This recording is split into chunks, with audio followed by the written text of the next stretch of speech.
welcome to the show. Something about stepping aboard a train for a long journey. Of course, there's the anticipation of reaching your destination, but there's also a sense of apprehension about what might happen on the way. A train journey is an adventure. You enter a small world, a travelling island. You're bundled in with a group of total strangers, heading off to remote and distant locations. This evening we begin a 5-part series on great railway journeys of Australia. 5 adventures down twin ribbons of steel through all corners of our continent.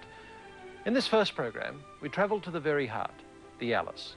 We recall the most romantic of all railway journeys, the Ghan, and we explore today's equivalent, our new link with the outback.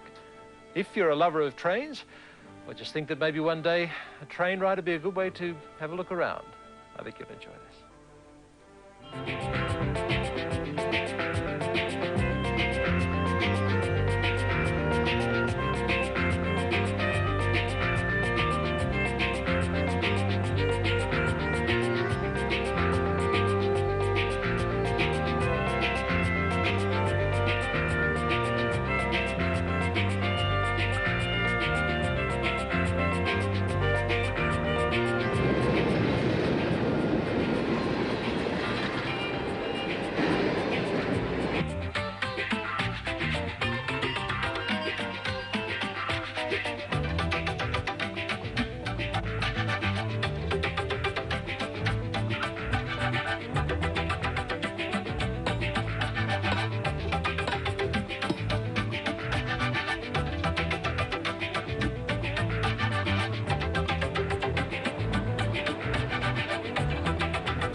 A 4-hour-long ritual is over.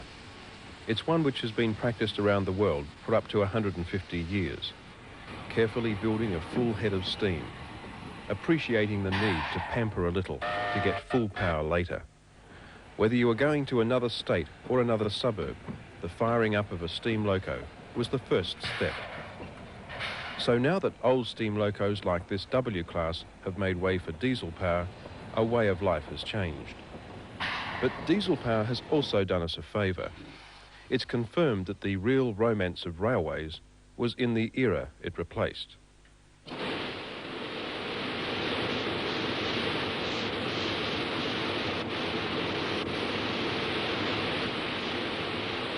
They were the days when riding the rails was an adventure.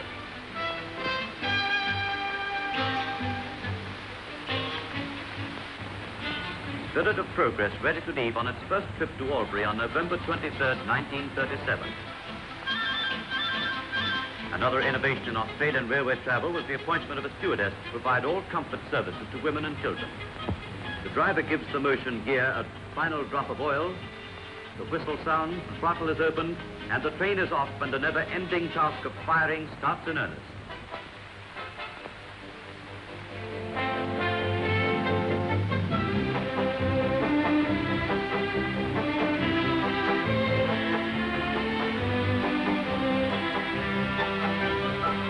The excellent riding qualities of this train have to be experienced to be appreciated. The streamlined Blue and Gold Express provides an impressive spectacle when it is speeding non-stop between Melbourne and Albury with its large complement of passengers. Note how the smoke from the locomotive is deflected upwards. This train is but another example of the ever-improving service which the Victorian Railways are offering to their patrons. Spirit of Progress, and no finer name could have been found for the pride of the Victorian Railways, the greyhound of the tracks, and the last word in train construction in the Southern Hemisphere. By the late 60s, the transition was complete. What had been the last word in train construction in the Southern Hemisphere gave way to huge diesels. Glistening stainless steel carriages were added, and another era on the rails around Australia was born. Today, most of the leftovers are nothing more than memorials to their own demise.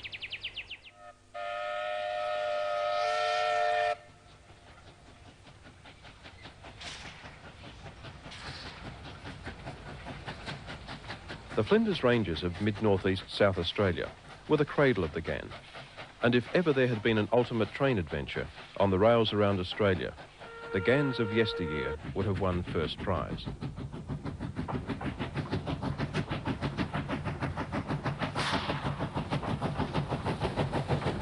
Until the age of stainless steel took over the trip in 1980, it had always been imbued with a special character.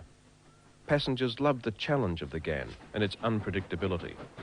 It was accepted that travelling on it was better than arriving in either its first destination at Oodnadatta or later at Alice Springs.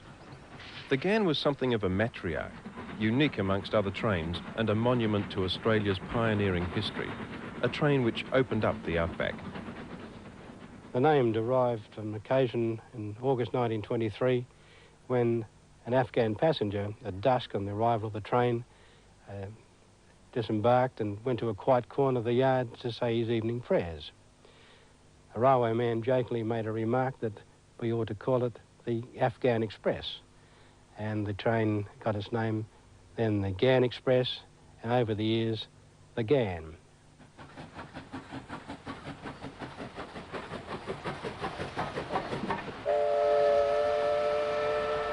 It gave birth to several trains also called the Ghan, and then, a few years ago, the New Ghan. That in turn gave birth to the Alice, a once-a-week service to Alice Springs from Sydney Railway Station. It's a building which still embodies the feel that was the steam era. Its role then was as the hub of a transport system developed around the train. Yet they were days when meeting under the station clock was as ritualised and hassle-free as firing up the steam locos. By contrast, the new Ghan leaves from the small but ultra-modern Keswick railway station, which seems to be divorced not only from the period which spawned the Ghan, but from the railways in general. Far from being the hub of a transport system, it seems determined to keep pace with airport styling. It's the tenant of an area far better known in Adelaide as a huge goods yard, not as the terminus of the city's interstate trains. In 2 minutes. At the start of their journeys, the Ghan and the Alice are roughly 1,200 kilometres apart. But a day from Sydney and a few hours north of Adelaide, they'll share the same track, destination, and virtually the same identity. It's almost as though Sydney saw the success of the Ghan and decided to clone it. And while the Alice doesn't have the airport styling on Platform 1 at Sydney Railway Station, Since its inaugural trip in 1983, it has rarely travelled less than 85% full.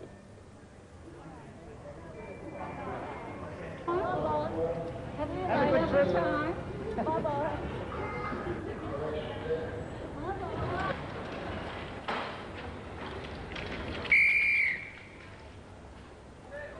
Good afternoon, ladies and gentlemen, and welcome aboard the Alice. The Alice conveys passengers for Broken Hill, Peterborough, Port Pirie, Port Augusta, and then runs through to Alice Springs. For your convenience, there is... Once out of suburbia, it's the Alice which has the more interesting route, made largely so by a series of 10 tunnels through the Blue Mountains, which the drivers of steam dubbed the rat holes.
Electrification of the line in 1957 certainly made the job of driving a train through the mountains to Lithgow easier than in the days when as many as 4 steam locos may have been used for the same job. The 160 kilometres from Sydney to Lithgow has taken 2 hours and 40 minutes. It's late afternoon and time to change from electric power to diesel. What first appears as though it could be a rather frustrating affair is done with practiced ease, so the train can take off down the other side of the mountains.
We're now 26 hours from Sydney. Port Pirie in the mid-north of South Australia is approximately the halfway point in the journey. It's become important to the Alice as a place where it can restock for the leg north and where the South Australian crew takes over from their New South Wales counterparts.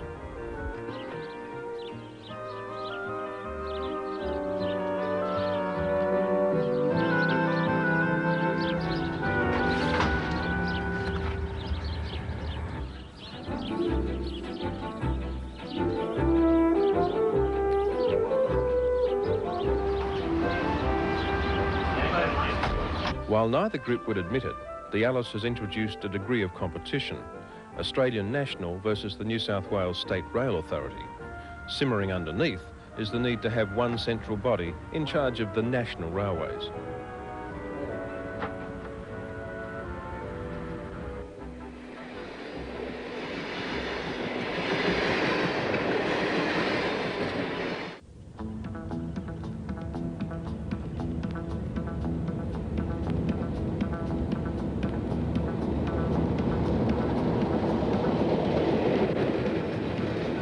In the past, passengers from Sydney to Alice Springs had to travel via Adelaide. Now the Alice has eliminated the extra distance, but past Port Pirie shares the track with the Ghan. In turn, this line has long since bypassed the route forged by steam power.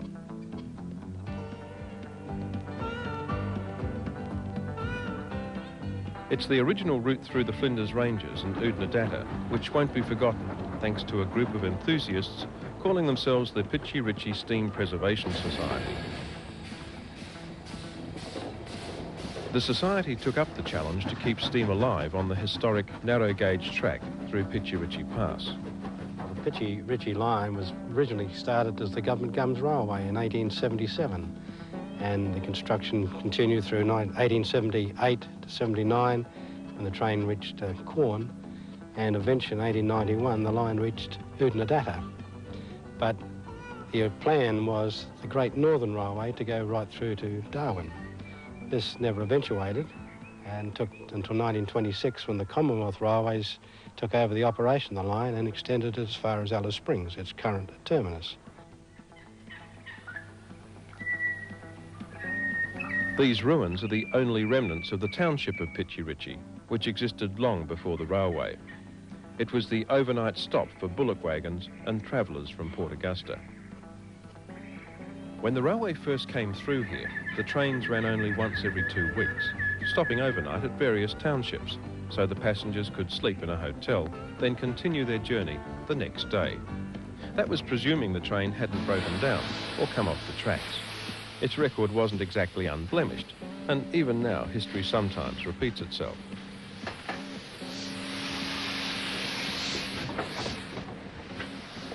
For these dedicated steam lovers, derailments are embarrassing and of nuisance value at least. I must admit I threw it over pretty quickly, but I looked at them and then looked at the other one. I looked at them, thought they were right, but I suspect that that must have been off through, and there was nothing holding them. Points weren't quite set, so there's a little bit of gap on both sides. And once one wheel gets in through the gap, and it goes the wrong way, and then you get a bit of weight on it, and then the points come back the right place, and the next set of wheels go the other way. And just when you've got the same vehicle trying to go in 2 directions at once, something's got to give sooner or later. And that's when it falls off the track.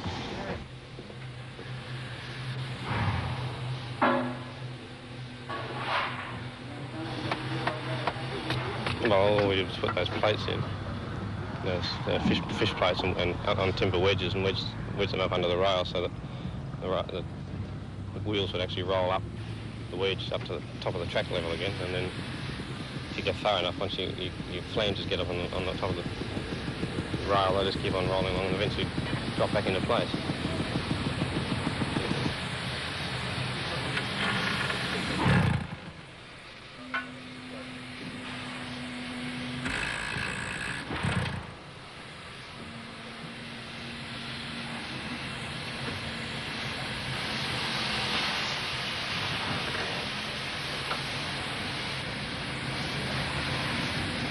These enthusiasts have only 40 kilometres of track to play with, but the Pitchy Ritchie Railway operates according to established railway procedure. Welcome to Pitchy Ritchie Railway. With just a hint of bureaucracy. One or two things that I must announce. Please do not smoke on the carriages. You may stand on the platform steps, on the platform, but not on the steps. Please don't stand on the steps. Children may stand on the platform, but only if accompanied by an adult. The society comprises people from all walks of life. We have doctors, school teachers, railway men of all types, those that drive diesel locomotives and want to relive the pleasures of driving the old steam locomotive. People from other professions learn and study and must be qualified by railway rules before they're allowed to perform any task. Other professions presumably embraces wives and girlfriends who were faced with a beat them or join them decision. It led to an infusion of women like Meg Atkins to stoke the fires. Well, it all started as a joke because I got tired of doing the usual female things of looking after food and selling tickets and souvenirs. And having been on the engine once or twice, I enjoyed it so much that I didn't want to get off it. And so I kept on going and did the necessary exams, the necessary training, It is hard work, but you do develop a knack, and if it's too hard, well, you just don't do it. You have to do the job. Clear this side, Brian. You have to do the job. You can't plead that you're a weak woman and that you can't do it. If you take on the job, you have to do it. Well, we start our people off as a trainee fireman, and they go out with the fireman and start to learn the ropes. I guess in the old days they would have called them a cleaner, but we call them a trainee fireman because they do a bit more than just cleaning locos. They come out and learn how to fire and so on. Then after that they graduate to fireman, they pass their relevant examinations, got enough hours of experience, and then when the opportunity arises, we'll then transfer them into being a trainee driver, and they'll come over this side of the footplate with the driver and learn the techniques of driving and how to look after the engines and so on. And nobody has ever said to me, you can't do that because you're a woman. They tease the living daylights out of you, of course. Yes, you do. But you get used to that, and you have to, that's part of being equal, and you have to learn to take it, and you have to learn to tease them back. But while they started off teasing us because we were female, they now tease us for other reasons. Like some of us have got hot tempers and things like that, and we tend to get teased about that sort of thing. But we think we've trained them very well, but we don't like to tell them that. oh, that's okay. If they do a good job, you can give them a kiss without then people thinking you're a bit odd. When rumours spread in the early 1970s that the old Pitchy Ritchie line was to be ripped up and sold for scrap, locals in the town of Quorn began lobbying for its preservation, or more precisely, preservation of all the stone bridges and viaducts which were built by interlocking the stones, without using any mortar at all. They won the battle and began the rebirth of the Pitchy Ritchie Railway, a railway which has been the foundation of all lines north and west in Australia. In fact, the town of Quorn was expected to fulfil a long-standing prophecy that it would be the most important railway town in Australia. The volunteer rituals of today are just an echo of the wartime period, when one shunter handled a dozen trains per shift, and often 40 trains went through Quorn station each day. From the time the first sod was turned in 1878, this railway was intended to be a key to annexation of the Northern Territory by South Australia. It was touted as the Great Connection to Darwin, and hence the Asian world. They even called it the Great Northern Railway. Mind you, the route through the Flinders Ranges was by no means the most direct they could have taken. Ostensibly, the railway was built as a service to people pioneering the area. But agitation for it came from copper miners and prominent pastoralists, which is most likely the reason it took the back-breaking route through the ranges and within a stone's throw of certain properties.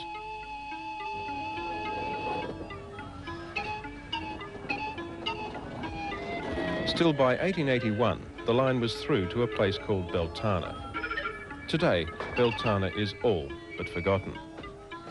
The railway station is a shop for tourists, and the trappings of its former status are barely discernible. The old freight shed stands idle, a far cry from its heyday a century ago, when the town was a base for development of the line. 1,000 construction navvies invaded it, offering profits on one hand and violence on the other.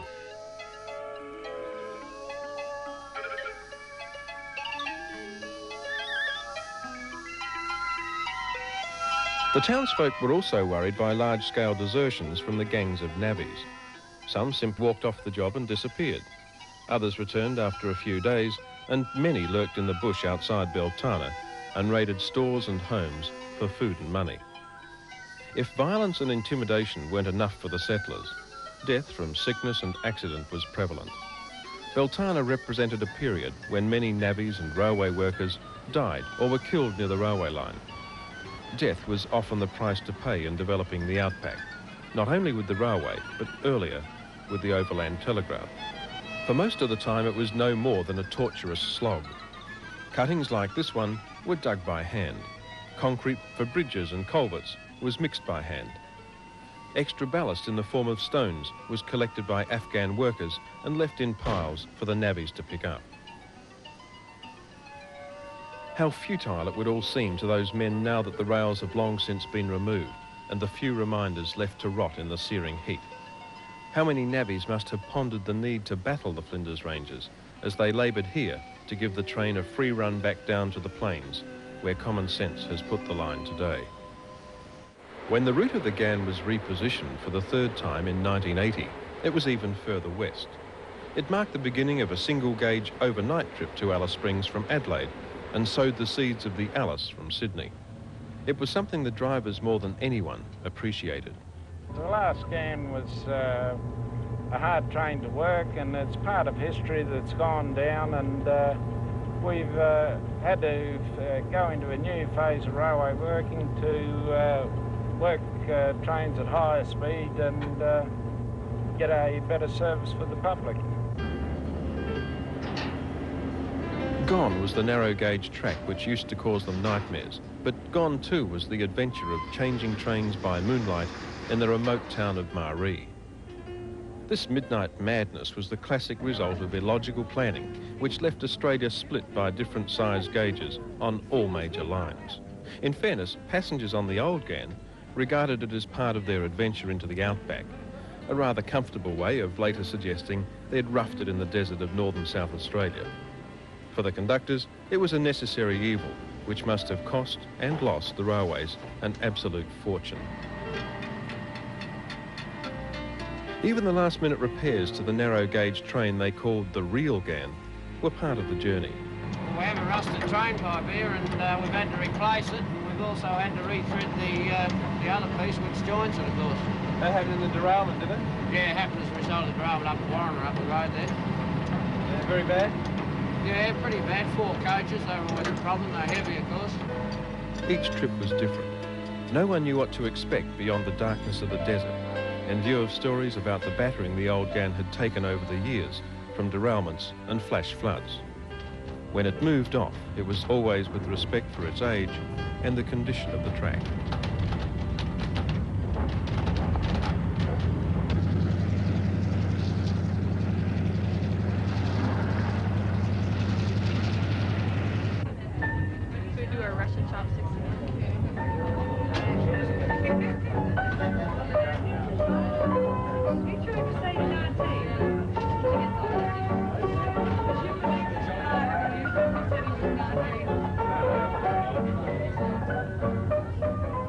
At this stage of the journey on the old Ghan, there were no strangers. A kinship which most passengers had anticipated anyway developed. It was as though members of a Ghan-loving cult had come together to make sure its traditions continued through its last months of operation.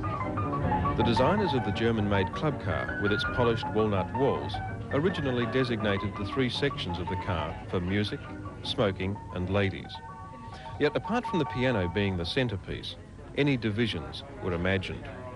Passengers were always on the move, joining in wherever they could, adding to the gregarious spirit.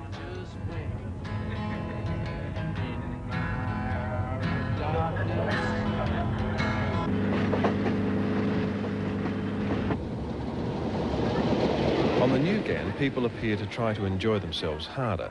The spontaneity seems so much more contrived that you start looking for reasons.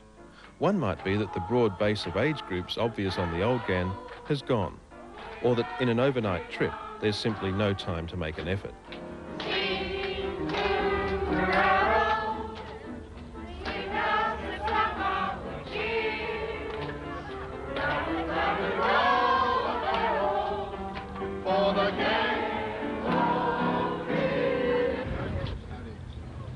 The distinction between old and new Ghans is as clear as that between first class and sit-ups on the modern train.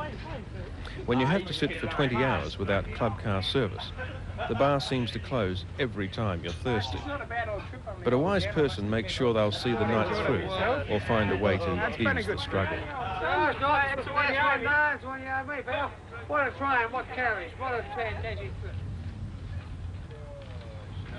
It's impossible to escape the irony that on the new Ghan, it was mainly older people singing old songs, while on the old Ghan, it was mainly young adventurers singing new songs. Show me the way to go home. I'm tired and I want to go today. I had a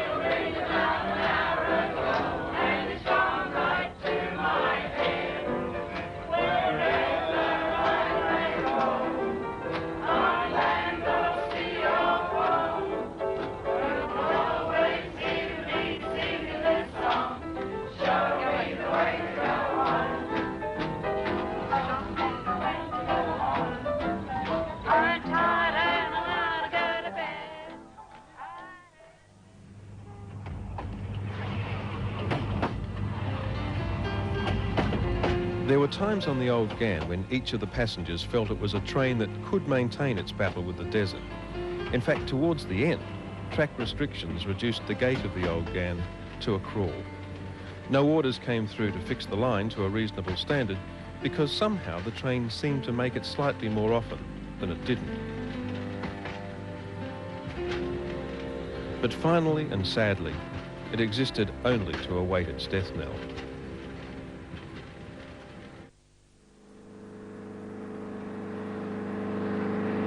At places like Edwards Creek on the old Ghan, passengers had the chance to get out when the train stopped. Ladies and gentlemen, the next stop is Edwards Creek, where the train takes on water.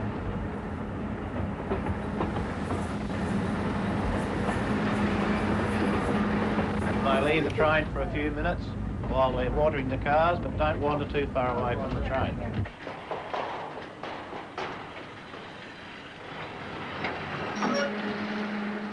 Despite the heat and warnings, they seemed compelled to wander, wanting to soak up the remoteness or trying to imagine what Edwards Creek was like in the days when it was an important fettlers' camp and locomotive depot.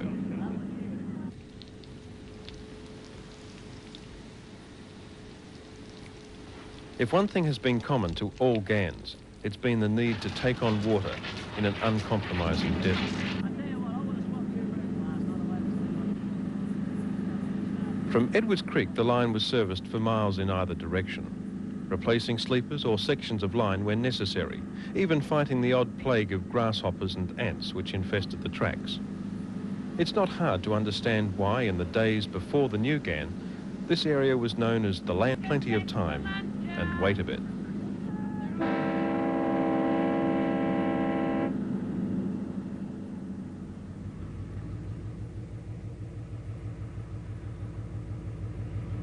The old single loco took a good kilometre or two to get the train wound up. And even then, the fastest it travelled was 40 kilometres an hour. It could never be said that the route of the old Ghan was endowed with scenic splendour. The Augie-Buckner Bridge over the Nils River was a highlight. But it was clear as soon as track-laying machinery was on the move to build the new line, roughly 150 kilometres west, that a special era was closing.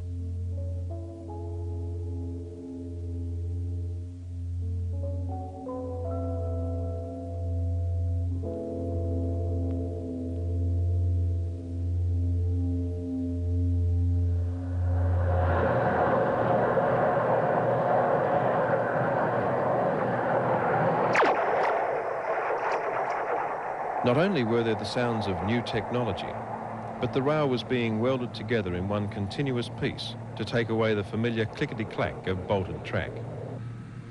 In the remoteness of the desert, the new line for the Ghan and subsequently the Alice remained clear of governments, unions and protest groups. It finished well within budget and a year ahead of schedule at the rate of 5 kilometres a week. The only reminder of what was a mammoth track-laying job is the Iron Man sculpture. A Rodin masterpiece it's not, but the train slows to show respect for the symbol which stands opposite the 1 millionth sleeper on the new line.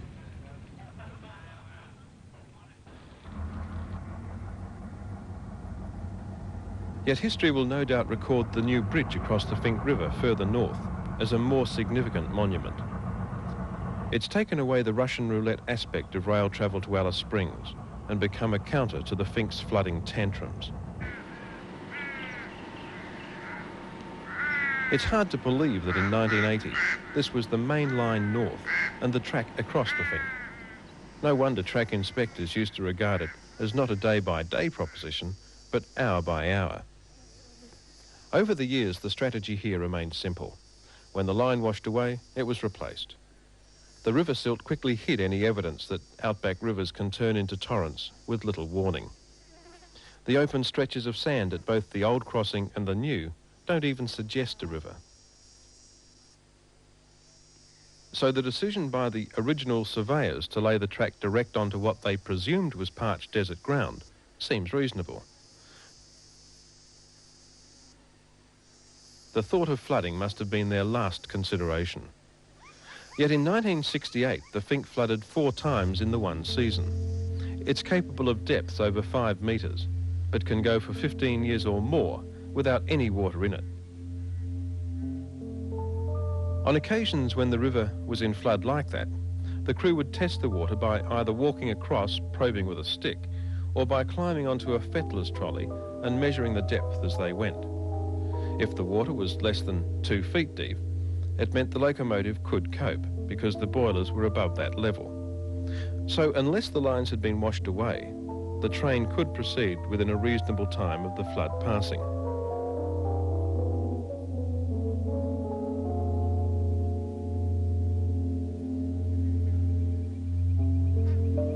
Not so with diesel engines. They could handle only 3 inches of water over the track, so it was common for trainloads of passengers to remain stranded in the outback for days and weeks on end.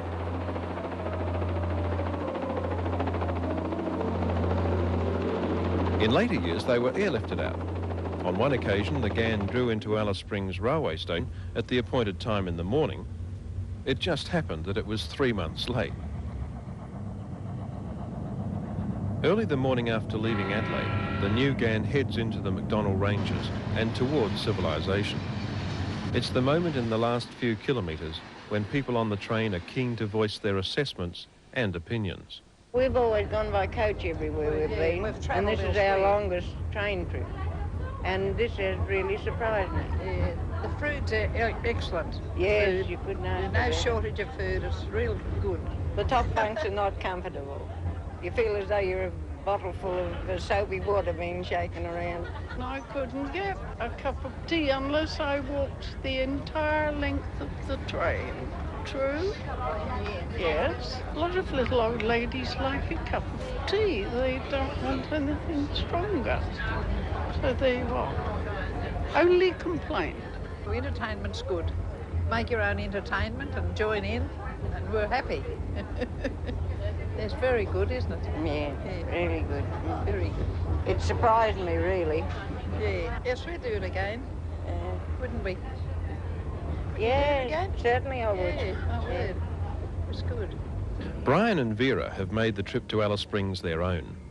They've lost count of the number of times they've passed through Heavy Tree Gap, gateway to the desert centre.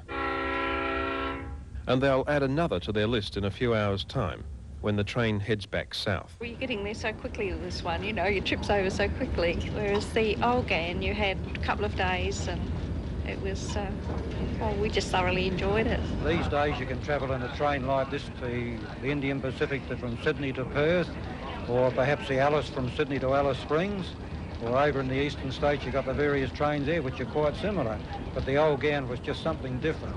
It was old and it was a slower trip, more relaxed, yes, and everybody was on a slow train and taking their time and thoroughly enjoying it.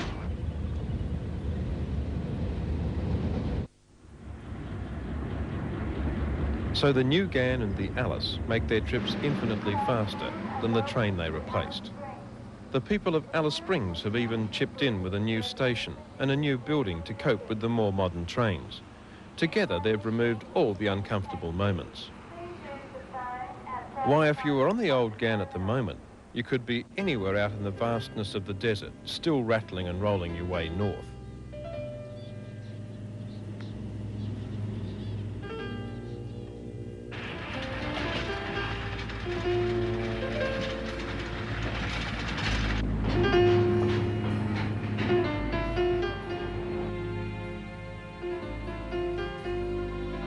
Breakfast might have been cooking while the crew got into the mood for the day ahead. The Channel 7 news crew on the Gan. Home in all that late the next commonly known as Murray the Mover. Then again, if the old Gan was having a good day, you might be just pulling into Oodnadatta, the original terminus.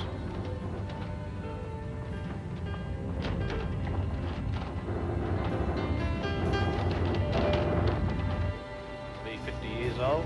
Used to be on the old trans and the non-air conditioned days. 2 taps, hot, cold. And then you just followed it away? Yeah. And close it. Yeah.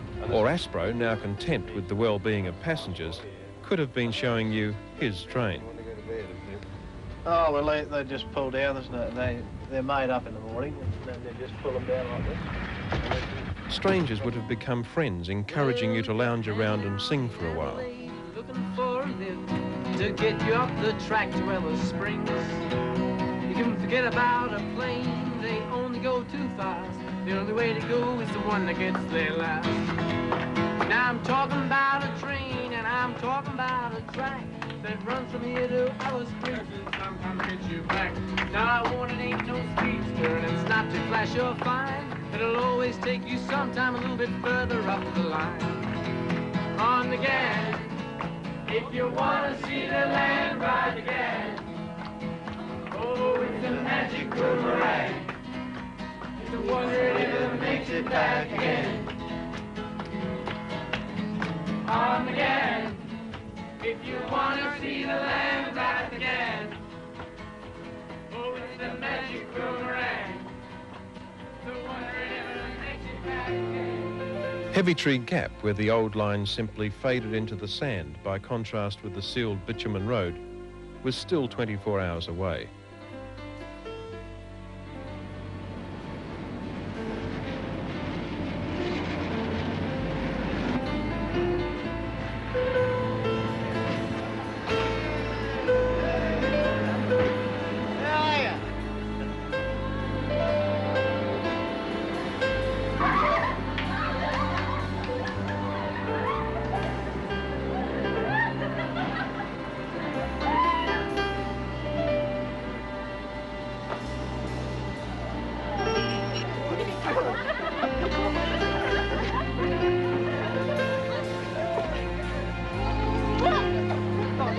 There would have been no new station.